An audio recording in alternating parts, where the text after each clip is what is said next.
Hello everyone and welcome back to UGC NET mentor guys. UGC NET के जो form हैं दिसंबर 2024 के वो निकल चुके हैं और फॉर्म फिलिंग जो है वो स्टार्ट हो चुकी है। आज की इस वीडियो में मैं आपको कंप्लीट इन्फॉर्मेशन बुलेटिन को समझाने वाला हूँ। कुछ चेंजेस किए गए हैं जिनको समझना आप सभी को जरूरी है। अगर आप एग्जाम में अपीयर करने जा रहे हो, अगर आप यूजीसी नेट की तैयारी कर रहे हो, तो आपको इन चेंजेस के बारे में समझना जरूरी, नहीं तो फिर आपके साथ ही प्रॉब्लम होगी फ्यूचर में।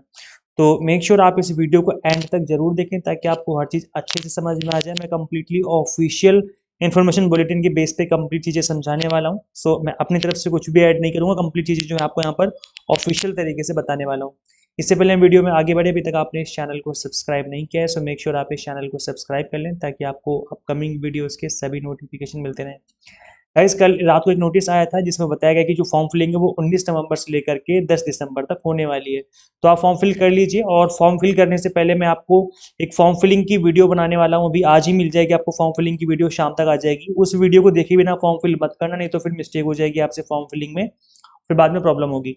तो फॉर्म फिलिंग को की वीडियो को देखे बिना फॉर्म फिल मत करना। कुछ चेंजेस किए गए जिनको कि आपको समझना जरूरी है। फॉर्म फिलिंग आराम से करो, तसल्ली से करो, रुक जाओ, एक आध दिन रुक जाओ। अचानक से फॉर्म फिलिंग नहीं करनी चाहिए, नहीं तो फिर बाद में प्रॉब्लम होती है।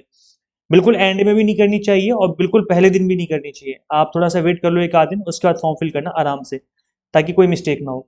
सो ये है गाइस। बाकी देखो, एग्जाम की डेट आ चुकी है, इन्होंने बता दिया है कि जो एग्जाम की डेट है वो 1 जनवरी से 19 जनवरी तक रहने वाली है। तो उसके अकॉर्डिंग अब आपको प्रिपरेशन करनी पड़ेगी। प्रिपरेशन स्ट्रेटेजी कैसे क्या रहनी चाहिए, इस बचे हुए टाइम में कैसे पढ़ें ताकि एग्जाम क्रैक हो जाए, इसके ऊपर भी वीडियो आपको जल्दी ही अवेलेबल करवा दी जाएगी। अब हम एक बार गो थ्रू कर लेते हैं इन्फॉर्मेशन बुलेटिन को, जो कि दिसंबर 2024 के लिए रिलीज किया गया है। एनटीए ने इसको रिलीज किया है अपनी ऑफिशियल वेबसाइट पे। तो मैं इसको एक बार गो थ्रू करवा देता हूँ और जो चेंजेस हैं उनको समझा देता हूँ आप सभी को एक बार। देखो गाइस, यहाँ पर जो डेट है, इंपॉर्टेंट जो डेट रहने वाली है मैंने आपको बता दिया है। फॉर्म फिलिंग 19 नवंबर से 10 दिसंबर तक चलेगी। 11 दिसंबर तक आप फी पे कर सकते हो। जो फीस रहेगी जनरल कैटेगरी की 1150 है, जनरल और ईडब्ल्यूएस और ओबीसी की 600 है। बाकी एससी एसटी और पीडब्ल्यूडी की 325 रुपये फीस रहने वाली है। यहाँ पर जो करेक्शन होगी 12 और 13 दिसंबर के दिन होगी, 2 दिन यहाँ पर करेक्शन विंडो दी गई है। एग्जाम की डेट बता दी गई है, 1 जनवरी से लेकर के 19 जनवरी तक एग्जाम होंगे। अब किस डेट को कौन सा एग्जाम होगा उसकी डेट शीट अलग से आएगी, तो वो भी जल्दी पता चल जाएगी। जो ड्यूरेशन ऑफ एग्जामिनेशन होगा वो 3 घंटे का होगा। सभी को पता है, आप सभी को 180 मिनट का एग्जाम होता है। 2 पेपर होंगे, पेपर 1 प्लस पेपर 2, और दोनों ही पेपर के बीच में कोई ब्रेक नहीं होगा। ठीक है, complete constitute complete examination for 3 hour, और कोई इसके बीच में ब्रेक आपको नहीं दिया जाएगा। तो ये तो बेसिक सी इन्फॉर्मेशन जो आप सभी को पता होगी। एग्जाम आपका ऑनलाइन मोड में होगा। देखो यहाँ पर साफ साफ लिखा हुआ है एनटीए ने, that candidates are advise to exercise utmost care for filling up correct details in the application form. कोई भी अगर आपने एरर कर दिया और जब एप्लीकेशन विंडो खत्म हो जाएगी उसके बाद किसी भी तरह का कोई भी, आप कितनी भी रिक्वेस्ट कर लो, कुछ भी नहीं करेंगे ये लोग, आपको कुछ नहीं करने वाले। एनटीए किसी भी तरीके से हेल्प नहीं करेगा। तो इसलिए मैं बोल रहा हूँ, बार बार बोल रहा हूँ कि जब आप फॉर्म फिल करेंगे तो बहुत ही ध्यान से करना है। एक भी एरर नहीं करना, नहीं तो बाद में प्रॉब्लम होगी। अगर आपने एग्जाम क्वालिफाई कर भी लिया तो प्रॉब्लम होगी, क्योंकि बाद में फिर अगर आप कोई भी मिस्टेक करते हो अपने नाम में, पापा के नाम में, मम्मी के नाम में, या कोई किसी भी चीज़ में, देन वो आपके साथ हमेशा प्रॉब्लम रहेगी। कभी भी उसको आप यूज़ नहीं कर पाएंगे उस सर्टिफिकेट को। ऐसे देखो, ये जो चेंज किया गया है ये किया गया है इस बार, और लास्ट अटेम्प्ट में भी किया गया था कि इस बार 3 कैटेगरी में एग्जाम हो रहा है। लास्ट टाइम भी यही हुआ था कि जेआरएफ कैटेगरी थी, असिस्टेंट प्रोफेसर कैटेगरी थी, और पीएचडी एडमिशन की कैटेगरी थी। तो टोटल 3 कैटेगरी बन रही है। अब आपको किस में अप्लाई करना है? अगर आपकी एज 30 साल से कम की है, आप जनरल कैटेगरी से बिलोंग करते हो, 30 साल से कम की एज है, मेल कैंडिडेट हो, तो ऐसे में आपको तीनों के लिए अप्लाई करना है, जेआरएफ के लिए, नेट के लिए और पीएचडी के लिए। अगर आपकी एज 30 से ज़्यादा हो चुकी है, मेल कैंडिडेट हो, मैं मेल की बात कर रहा हूँ, जनरल कैटेगरी की, तो आप जेआरएफ के लिए एलिजिबल नहीं है। फिर आपको नेट और पीएचडी के लिए आप एलिजिबल है अप्लाई करने के लिए। और अगर आपकी एज 35 या उससे कम की है, तो उस केस में अगर आप एक फीमेल हो या किसी रिजर्व कैटेगरी से बिलोंग करते हो, तो भी आपको तीनों के लिए अप्लाई करना है, आप तीनों के लिए एलिजिबल हैं। तो ये चीज़ आपको याद रखनी है। और अगर आप माइनॉरिटी कैटेगरी से बिलोंग करते हो, माइनॉरिटी कैटेगरी से अगर आप बिलोंग करते हो, तो ऐसे में आपको एनएफ ओबीसी या एनएफएससी इस तरीके से आपको दिख जाएगा वहाँ पर जब आप फॉर्म फिल कर रहे होगे। तो इसको भी आपको क्लिक कर देना है, इसको सिलेक्ट कर लेना है, ताकि अगर आपको फेलोशिप अगर आपको चाहिए, अगर आप पीएचडी करने का प्लान करते हो फ्यूचर में, तो आपको फेलोशिप भी मिल जाएगी। तो इस चीज़ का ध्यान रखना है, फॉर्म फिलिंग के टाइम पर ही ध्यान रखना है। अगर वहाँ पे नहीं करोगे तो फिर बाद में आपको फेलोशिप नहीं मिलेगी। तभी मैं बोल रहा हूँ कि फॉर्म फिलिंग के मैं वीडियो बनाऊंगा, उसको देखने के बाद ही फॉर्म फिल करें, नहीं तो फिर प्रॉब्लम होगी आपके साथ बाद में। अभी समझ में नहीं आएगा, अभी तो हो जाएगा फॉर्म फिल, लेकिन जब बाद में प्रॉब्लम होगी तब समझ में आएगा कि हाँ सर सही बोल रहे थे, हमें समझ लेना चाहिए था थोड़ा सा।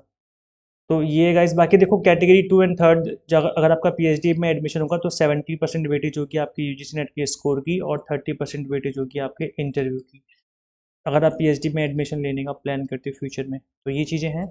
बाकी नॉर्मलाइजेशन प्रोसेस रहेगा, अगर अगर अलग अलग शिफ्ट में एग्ज़ाम होता है, वैसे तो कोशिश यही होगी कि अलग अलग शिफ्ट में एग्ज़ाम ना हो, लेकिन क्योंकि एग्ज़ाम ऑनलाइन मोड में हो रहा है इस वजह से, सीबीटी मोड में होने की वजह से अलग अलग शिफ्ट में एग्ज़ाम होता है, क्योंकि इतना इंफ्रास्ट्रक्चर नहीं है इंडिया में, इतने सारे एक सिंगल हैंडेड कंप्यूटर पे आप एग्ज़ाम नहीं करवा सकते लाखों बच्चों का। तो इस वजह से यहाँ पर मल्टीपल शिफ्ट में एग्ज़ाम हो जाता है।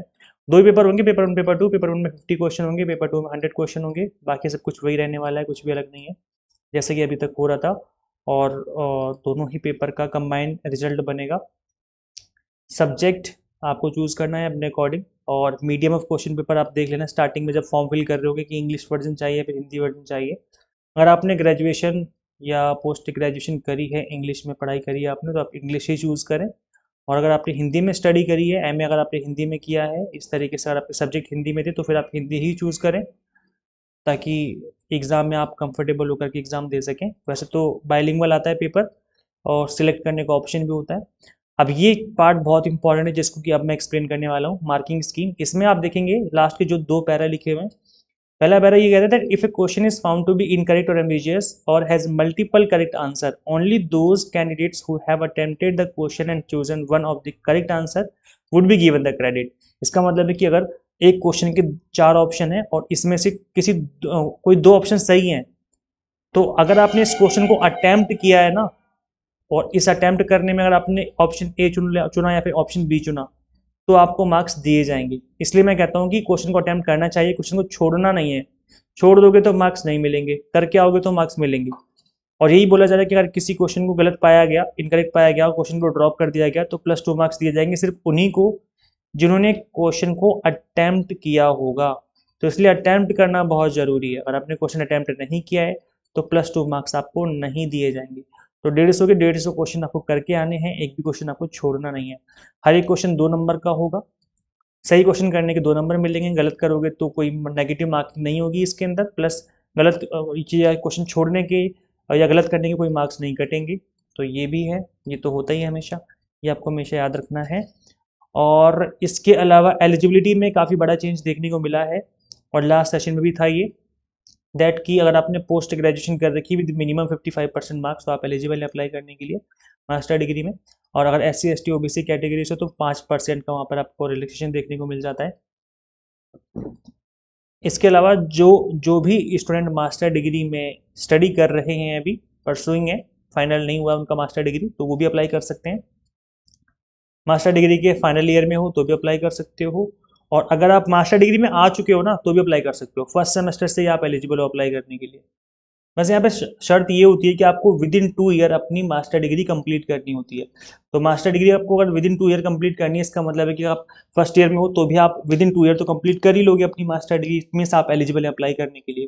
तो 2 साल का आपको टाइम दिया जाता है अपनी मास्टर डिग्री कंप्लीट करने के लिए विद मिनिमम 55% मार्क्स। अगर आपने इतना स्कोर नहीं किया तो आपका जो नेट सर्टिफिकेट वो इनवैलिड हो जाएगा। और ये चीज़ें चेक कौन करेगा? ये चीज़ें चेक होती हैं आपके रिक्रूटमेंट के टाइम पर, या जब आप PhD में एडमिशन लेने जाओगे तब वहाँ पे चीज़ें चेक की जाएंगी। तो इस चीज़ का आपको ध्यान रखना है। और इसके अलावा गाइज, जो भी स्टूडेंट 4 साल का ग्रेजुएशन कर रहे हैं, पास कर चुके हैं, जिसमें 8 सेमेस्टर होते हैं बैचलर डिग्री में, उनके मिनिमम 75% CGPA होना चाहिए और 75% मार्क्स होने चाहिए एग्रीगेट। तो आप एलिजिबल हैं UGC नेट में अप्लाई करने के लिए। लेकिन एक चीज़ याद ये रखनी है कि अगर आपने पास कर लिया इस एग्ज़ाम को, तो इट मीन्स आपको असिस्टेंट प्रोफेसर के अपॉइंटमेंट के लिए ये जो सर्टिफिकेट वो आप यूज़ नहीं कर पाएंगे।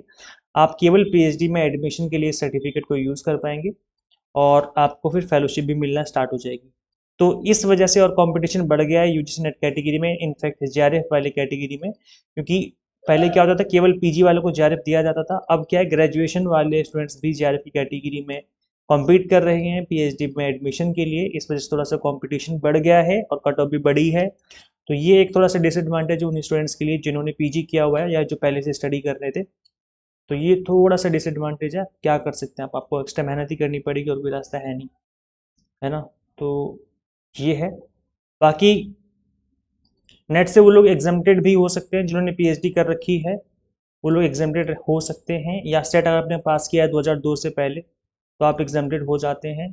लेकिन नेट कर लीजिए, बेटर रहेगा, क्योंकि ज़्यादातर नेट वालों को, जेआरएफ वालों को प्रेफरेंस दी जाती है। अगर हम बात करें एज की, तो एज रिलैक्सेशन क्या रहने वाला है, एज लिमिट क्या रहने वाली है, तो 30 साल होनी चाहिए मिनिमम, ये मैक्सिमम बता रहा हूँ मैं। First day of the month, जिस मंथ में एग्जाम हो रहा है, मतलब 1 जनवरी 2025 में आपकी जो एज है वो 30 साल से ज़्यादा नहीं होनी चाहिए। अगर आप जनरल कैटेगरी से हो, जनरल हो और मेल हो तब। सभी फीमेल के लिए 35 है लिमिट जेआरएफ की, सभी फीमेल के लिए 35 है।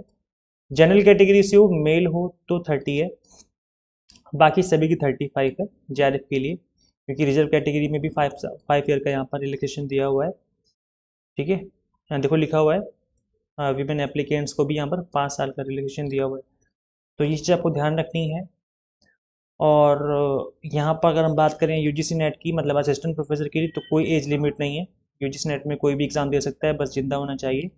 और पीएचडी में भी कोई एज लिमिट नहीं है। पीएचडी में के लिए भी आप एलिजिबल हैं अप्लाई करने के लिए, और बस आप 50 60 साल 70 साल आपका मन होना चाहिए पढ़ाई करने का, पीएचडी करने का, वो डेडिकेशन होनी चाहिए, तो आप एलिजिबल हैं अप्लाई करने के लिए, कोई दिक्कत नहीं। बाकी तो मैंने चीज़ें आपको समझा दी हैं यहाँ पर, सारी चीज़ें। बाकी आप एक बार फिर भी गो थ्रू कर लेना खुद भी। और मैं आपको दोबारा से वही चीज़ रिपीट करूँगा कि फॉर्म फिल करने से पहले फॉर्म फिलिंग वाली वीडियो ज़रूर देखें, उसके बाद ही फॉर्म फिल करें, अदरवाइज़ प्रॉब्लम होगी आपके साथ, फिर मत बोलना सर हमारे साथ प्रॉब्लम होगी। तो ये है गाइस। बाकी देखो, मैंने यूजीसी नेट की तैयारी काफ़ी टाइम से करवा रहा हूँ पहले से, और अभी हमने दिसंबर 2024 के लिए सुपर फास्ट बैच स्टार्ट किया था। अभी सिर्फ और सिर्फ 1 मंथ के अंदर यूजीसी नेट पेपर 1 कंप्लीट आप फिनिश कर सकते हो, कंप्लीट सिलेबस कवर हो जाएगा अगर आप 1 मंथ वाला सुपर फास्ट बैच ज्वाइन करते हो। तो तो गाइज इसको आप ज्वाइन कर सकते हो। UGC net paper 1 commerce management political science की तैयारी हम आपको एग्जाम टारगेटेड करवा रहे हैं। कंप्लीट कंटेंट बाइलिंगुअल मिलेगा आपको, 100 मॉक टेस्ट मिलेंगे प्रैक्टिस करने के लिए, पीडीएफ नोट्स होंगे जिसके थ्रू आप multiple time revision and practice कर सकते हो। तो गाइस किस तरीके से इनरोल करना है, सिंपली आपको गूगल प्ले स्टोर से एग्जाम मेंटर ऐप इंस्टॉल करनी है। अगर आप iOS यूजर हैं तो उसका लिंक भी आपको इसी वीडियो के description box and comment box में देखने को मिल जाएगा। So thank you so much for watching this video. Share this video with all UGC NET aspirants, and guys subscribe for UGC update and assistant professor job updates. मिलते हैं फिर हम लोग next video में। Till then keep watching UGC NET Mentor. Thank you so much.